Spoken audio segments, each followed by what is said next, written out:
It was a good fight, you know. It went pretty much how we expected it to go, with Ramsey pushing the pace, Charlie being on his heels, and kind of not knowing what to do.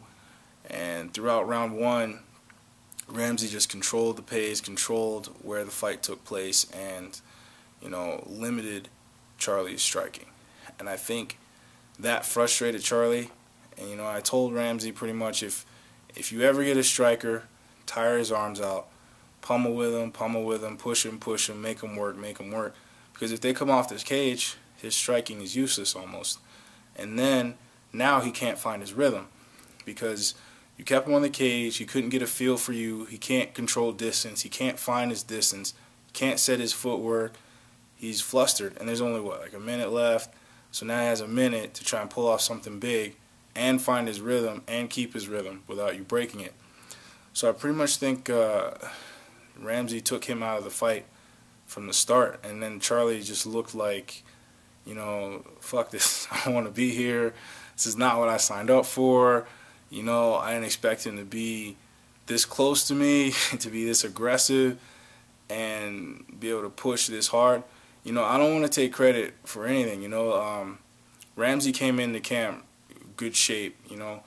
I know the last show he kind of bitched about how hard training was, but this is why it was hard. That fight was easy, and he was pushing the pace and controlling the whole time.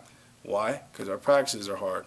So everything transitions to the next thing. The second round, you could see it on Charlie's face. He's like, you know, I wish I was back home eating clam chowder and corn stew, and yeah, home sounds nice. I miss home.